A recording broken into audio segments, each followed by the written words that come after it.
రంగురంగుల డ్రాయింగ్స్, ఆట బొమ్మలతో నిండిన ప్రీ ప్రైమరీ క్లాస్ రూమ్. అందులో ఇద్దరు చిన్నారు. ఒకరి పేరు మోక్ష, ఇంకొకరు కృతిక. మోక్ష అంది, నేను డాక్టర్నవుతాను. కృతిక అంది, నేను నీ రోగినవుతాను. ఇద్దరు కలిసి ఆడుకుంటూ ఉన్నారు.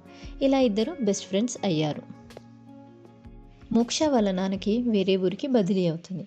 అందుకని వాళ్ళ ఇంటి వద్ద ప్యాకింగ్ జరుగుతూ ఉంటుంది.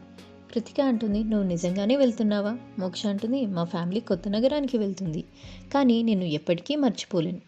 కృతిక ఒక చిన్న బహుమతిని అందరు చేస్తుంది. ఇద్దరూ హద్దుకొని కన్నీళ్లు విడుస్తారు. జీవితం వారిని వేరుగా చేసిందేమో కానీ మిత్రత్వం వారి గుండెల్లో నిలిచిపోయింది. ఒక హాస్పిటల్లోని రద్దీ గల వాతావరణం. మోక్ష తన చిన్ననాటి కలను నిజం చేసుకొని డాక్టర్గా మారింది. మోక్ష ఇప్పుడు డాక్టర్గా సంతోషంగా రోగులను చూస్తుంది. ఆమె తన డైరీలో దాచిన చిన్ననాటి ఫోటోను చూస్తుంది. ఒక చిన్న మ్యూజిక్ స్టూడియో. కృతిక పాట రాస్తూ తన గాత్రంతో పాడుతుంది. ఈ పాట నీకోసమే మోక్ష. ఆమె మోక్ష స్మైల్ అనే టైటిల్ రాస్తుంది. The auditorium. మోక్ష చారిటీ కార్యక్రమానికి హాజరవుతుంది. కృతిక స్టేజ్ మీద తన గిటార్తో పాట పాడుతుంది.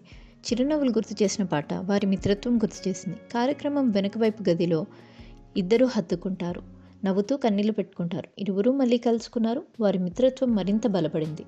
ఒక కేఫ్లో ఇద్దరు కాఫీ తాగుతూ నవ్వుకుంటూ మాట్లాడుకుంటున్నారు. నవ్వులతో మునుపటి జ్ఞాపకాలను పంచుకున్నారు. చారిటీ కచేరీ స్టేజ్. కృతిక మోక్ష నుండి స్ఫూర్తి పొందిన కొత్త పాటను పాడుతుంది. జీవిత ప్రయాణాలు వేరైనా వారి అనుబంధం వారిని మళ్ళీ కలిపింది. సాయంత్రం ఒక కేఫ్లో ఇద్దరు మాట్లాడుతూ నవ్వుకుంటూ ఉంటారు. నిజమైన మిత్రత్వం ఎప్పటికీ విడిపోదు. ఇది మోక్ష మరియు కృతిక కథ.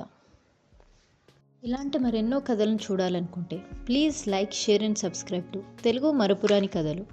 Thank you for watching.